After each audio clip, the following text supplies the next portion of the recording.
Thank you for watching this video. The Sioux City Journal Edit Board is underway with interviews of candidates for some endorsements that will be made. I'm Bret Hayworth, the political reporter for the Sioux City Journal, and with me are members of the editorial board also for this video. Today we're speaking with Randy Feenstra. He's the Republican nominee for Iowa's 4th Congressional District. He's running against J.D. Scholten, who is a Democrat. Thank you for being here today. Brett, thank you, and thank you, Sioux City Journal, for putting this on. Very grateful for being here. Yeah.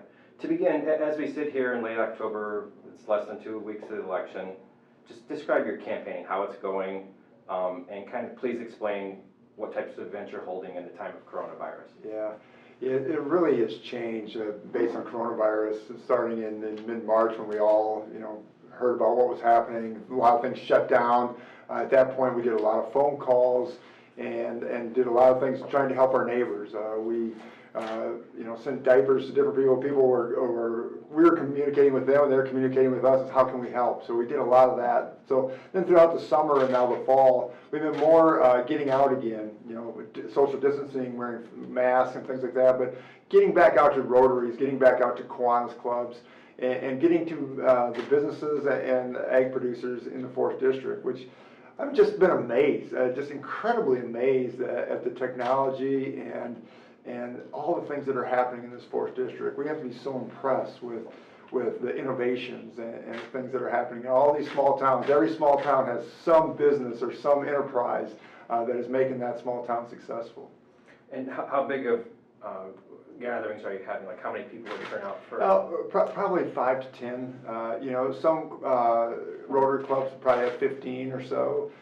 But people are very good about it. That we're social distancing when you come in. Everybody's wearing masks and things like that. So yeah, people are taking this very seriously, and I'm glad to see that. What would you say is the overall mood of Iowa voters that you're seeing again amid the pandemic go ahead. Yeah, I think the Iowa voters are highly motivated, but they're tired. This has been going on now for the last several months, where you see all these campaign ads, whether we turn on our radio or TV, whether we see it in the newspaper. I think everyone is saying it's time to be done. And I just think it just shows you all the money that's coming into our state, and people want a voice. People want a voice, and they don't want to be manipulated or carried out by dollars and cents. They want to make their own opinion and their own thoughts, and that's why it's great to have something like this, is that people can understand, right, what is authentic about this candidate, what makes this person tick, instead of hearing TV ads and seeing in the paper. What would you like to see? And so there's talks as we sit here on whether there will be another stimulus bill. House and Senate have some. They're not really connecting at this point. What would you like to see in terms of any additional stimulus bill? What should be in it? I think what needs to be in it is quick testing mechanisms. When you start looking at our nursing homes and our businesses and things like that, we've got to get testing a lot faster. When you start having contact tracing that takes days, and when you're not getting tests back until 2 or 3 days later, that really compromises who has it and who's already been infected by it. So, to me, first of all, we need more ability to test at a faster pace. We also have to make sure that we're protecting our employees and having PPE, whether it be masks, whether that be plexiglass and things, to protect our workers. What we saw in mid or to late March is when our whole delivery system and our whole supply chain got shut down. That was catastrophic.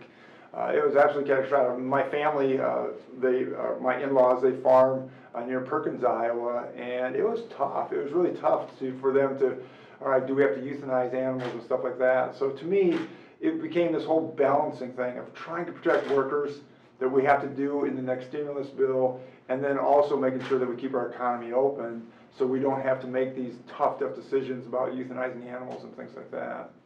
What do you see as a top dollar? Is it $1 trillion, $2 trillion, half a trillion? Yeah, I think we have to be very careful. Right now we have $26.8 trillion in debt, and we still have to sell bonds yet for that last stimulus package. So just the economists are saying that we'll probably be at $30 trillion of debt come the end of the year. And just to put that in perspective, before COVID hit, about 9% of our money was going to pay the interest on our debt, and that's all of a sudden going to be pushed to 16 or 17% interest, and that gets to be catastrophic. So my feeling is on the next stimulus has to be very limited and very pointed to helping make sure we're testing at a faster rate, and then also protecting workers by having people making PPE and things like that. So that doesn't sound like $600 extra unemployment. I just look at the state of Iowa right now.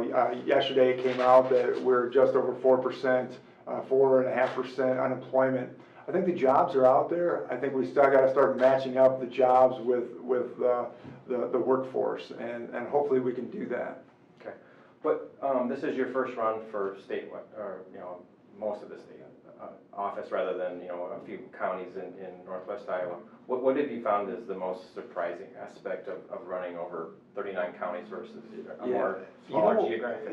What is amazing, so it's over all 39 counties, but just the uniqueness of every community. I've traveled and talked with everybody up and down Main Street, but each community has some business, some organization that sets them apart from anyone else, and most of it's global. I mean, you go out and you see, we're just like Goverson Smith and Ida Grove, and they're global, they're around the world, and no one knows it. It's just the silent little business, and every community has something like that. They have this business that is successful and that employs 100, 200, 300 people that they're proud of.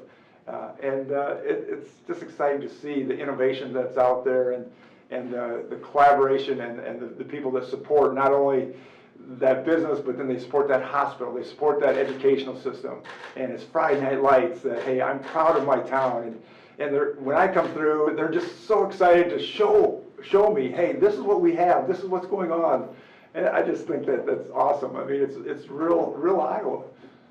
When redistricting happened about a decade ago, it was said that with the new composition of went from the 5th, where Steve King was representing, to the 4th, with more of the eastern Iowa counties, more north central, that it would be more democratic, somewhat more liberal. Have you seen that when you talk to people there, that they have concerns that are more in line with that? Just going from community to community, from Charles City, which is probably the farthest eastern part, to Missouri Valley, Denison, to this northwest corner in Sioux City and things like that, people usually take off their hat of political affiliation.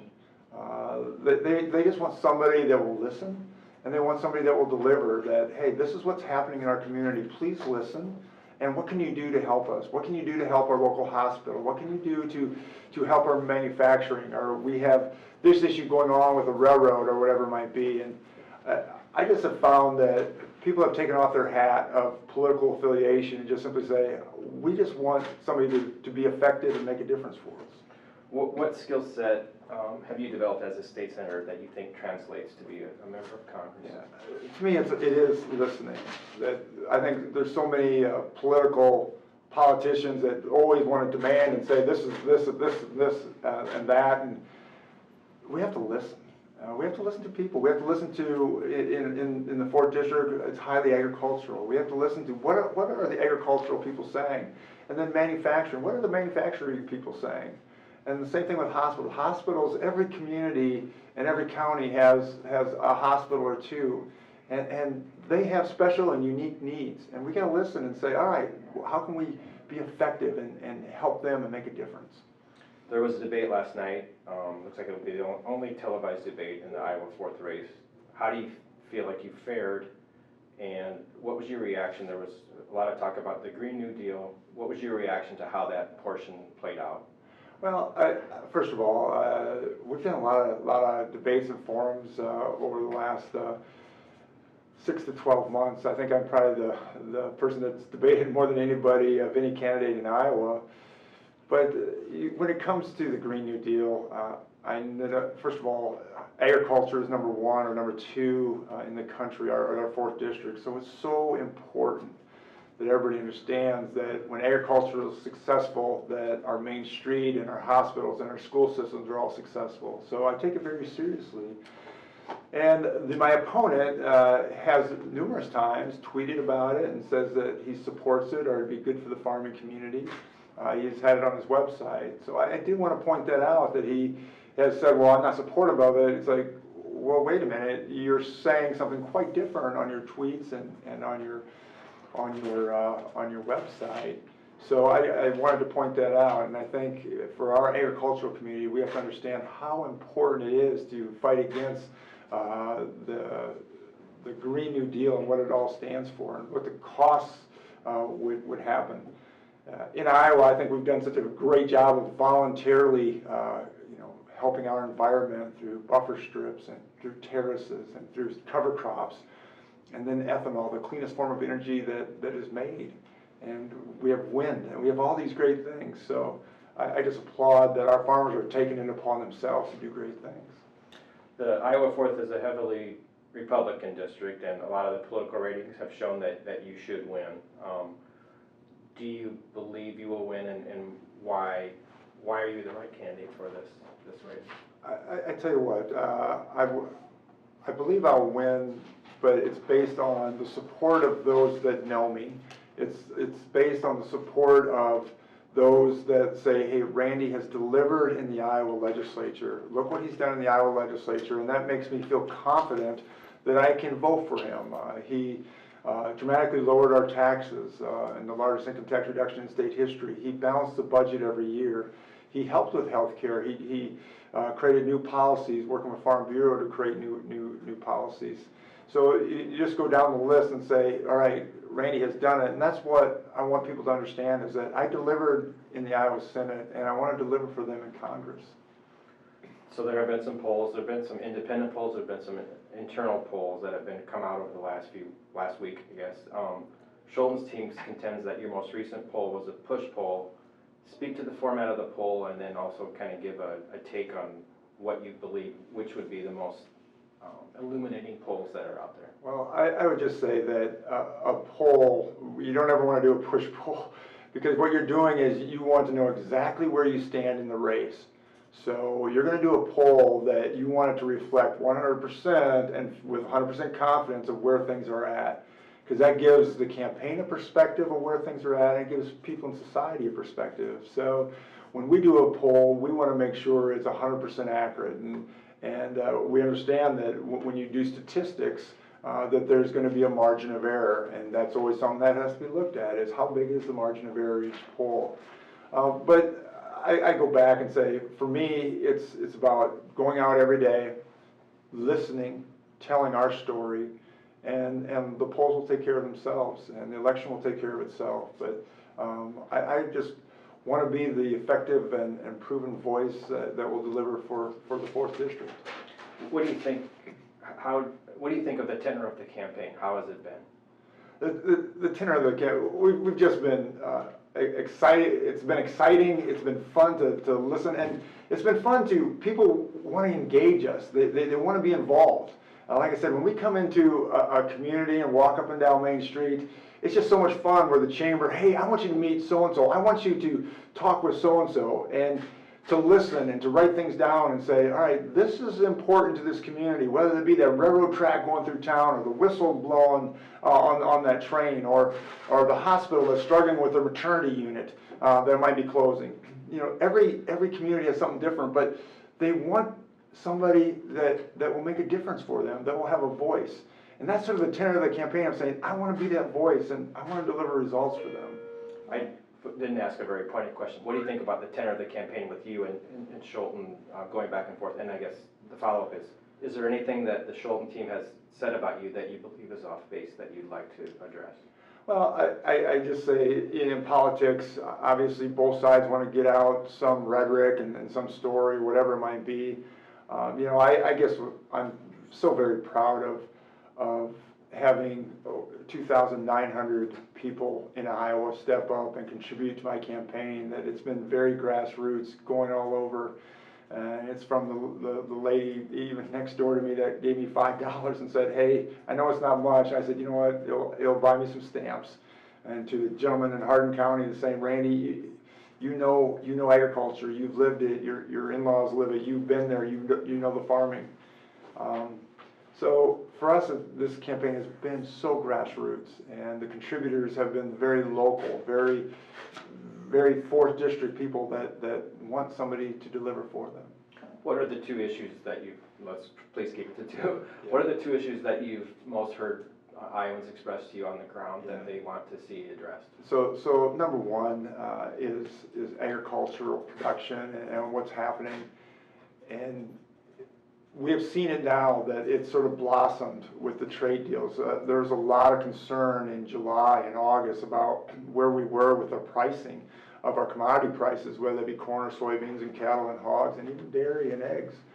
And those prices have slowly gone up, and it's pretty exciting to see that now, even with the first trade deal that we've done with China, and they've now bought about $16 billion, and they have another 16 or more dollars to go before the end of the year. But the prices have really perked up. That has really helped farmers too to perk up and say, hey, we're going to be okay. We're going to get through this.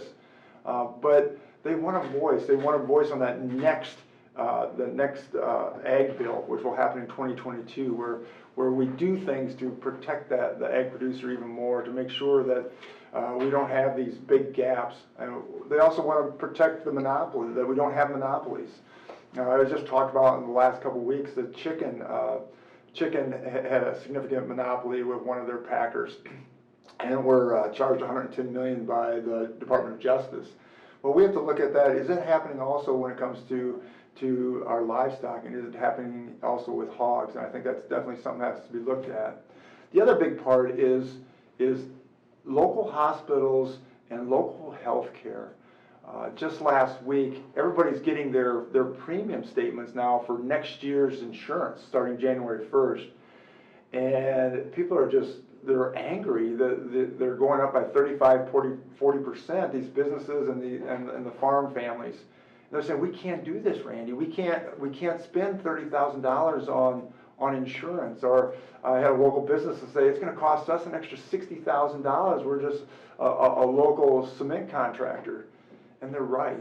They're absolutely right. We've got to resolve this. We've got to figure out to create more transparency, have insurance over state lines, lower the cost of pharmaceuticals. We have to make sure that we work with our hospitals and make sure that they have maternity units that are open. They talk a lot about all this regulation, the burdensome of regulation. So these all go together to try to create better health care in the 4th District and in Iowa. Okay. If you're elected, it appears that you could be joining a U.S. Senate where the Republicans would be in the minority. They currently are in the minority, and from a lot of election predictions, that's what it's shaping up to be. What pieces favored by Democrats could you see yourself supporting in light of the fact that you don't just represent Republicans in the 4th District, but you represent all the Iowans? Exactly. So I want to sit on the Ag Committee, and the Ag Committee has been very bipartisan, and I would love to work with, I don't care what affiliation they are, but what can we do collaboratively? What can we do to make sure that our farm producers are taken care of? What can we do in the next farm bill in 2022 to help? And even maybe expand ethanol and biodiesel. And these are some great things, some great stories that we have in the 4th District. And I think we can work collaboratively, myself and whether it be the other side, to figure out what's best for our farming community. And I look forward to who's ever in charge at the time to do that. There are some signals that Donald Trump may not win Iowa like he did in 2016. How full-throated is your support of him as president, and what do you think he's doing well, and what do you think he could do better? Yeah. I just go back to his policies, and if you look at and you dissect his policies when it comes to first of all, taxes. I'm a person, I teach economics, and I believe that the more money that you put in somebody's pocket, the more successful your economy is going to be. It's going to grow. And then those people can also be philanthropic, that they can give back to the hospital or school or the church or whatever it might be. And I think the 2017 tax bill, whether we did it in Iowa and the federal level, that has done a lot of that. I also think trade. If you look at trade and what has happened over the last several years, probably one of the only presidents that really drew the line in the sand with communist China and said, enough's enough. We've been taken advantage of for decades. And now we're starting to see the fruits of us standing firm and seeing fair trade deals. And same thing with Canada and Mexico, the new MCA trade package that I think is now a more fair trade component. So those are great things that I believe that the president has accomplished and done. I think we'd all talk about that maybe his rhetoric and his tweets should be limited or be reduced as much as possible because he has good policy. But I think sometimes the things that come out in the middle of the night are probably not always beneficial for society. Do you think if President Trump's support is sluggish, is that potentially a door to victory for Mr. Scholten? I wouldn't necessarily say that. I think with Iowa, now that we have, we don't have straight party voting in Iowa anymore. So each person can decide and go down the list of who is the best candidate. And I think in our last election that has sort of been reflected of people sort of looking and voting both Republican and Democrat on the same ballot. And people in Iowa, I give them a lot of credit. They're very intelligent and they want to just pick the best candidates possible for each of the positions available. Okay. So the seat is an open seat because Steve King, since you defeated him in that primary in June, this is the only Steve King related question of our session here. For those who are looking at you and your record and your skill set, how would you perform in the House in a way that's differently than Steve King? How do you see, you acting that out or being that representative? So I just look at myself as I want to listen and then I want to deliver results. I mean, my message to everybody is I want to deliver. I want to fulfill the obligations of what communities are requesting, what the farm families, what producers are requesting, saying these are big issues and how can we get them resolved?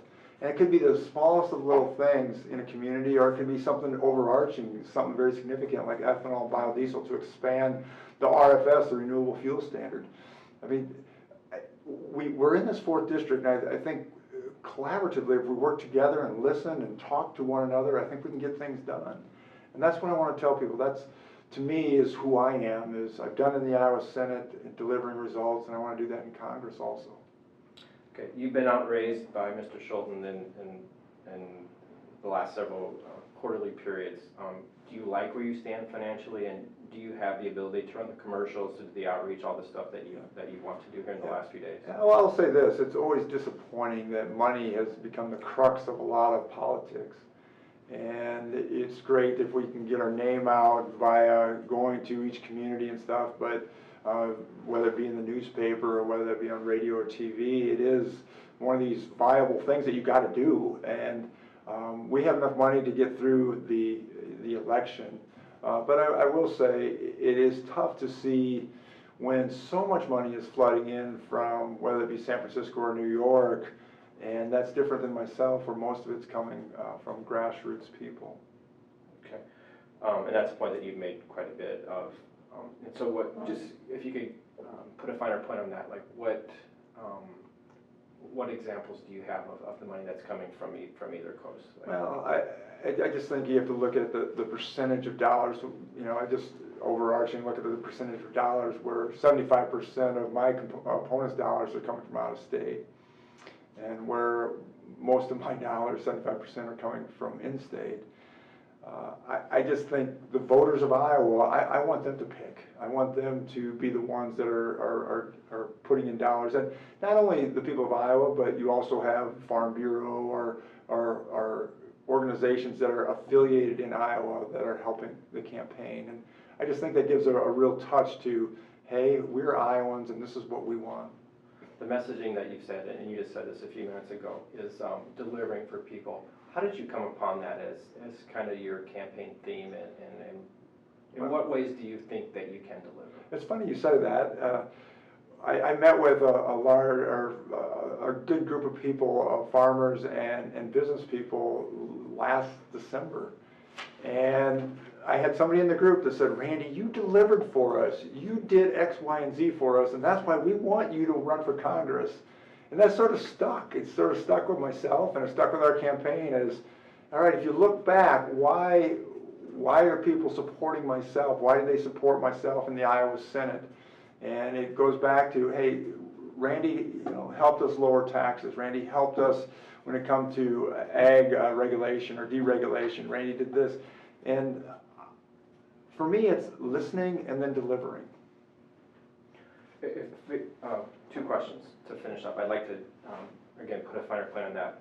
What were so when that tax bill was passed in the Iowa or legislature out of the Senate, what was your role in the talks, and what sorts of tax cuts were being debated, and what was the final package? Just explain that. So it was really difficult because you had the federal government doing the tax cuts at the same time. So I was working with accountants and working with businesses and farmers of, all right, what is the tax cut going to look like at the federal government?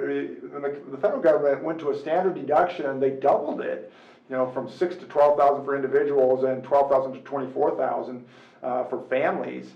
And all of a sudden, we had to look at the same thing. And the same thing with the farming community. They went to $1 million of depreciation on Section 179. So we had to start balancing all these things, and we, in essence, didn't have the financial capabilities of doing all that.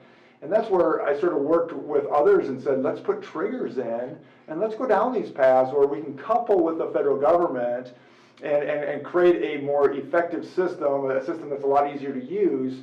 But we have to do it over 4 or 5 years, and that's what has played out. And since 2017, each year there's a new trigger that gets done or gets completed, and we continue to see our tax code mirroring the federal tax code, which was written again in 2017, but still a living and breathing document.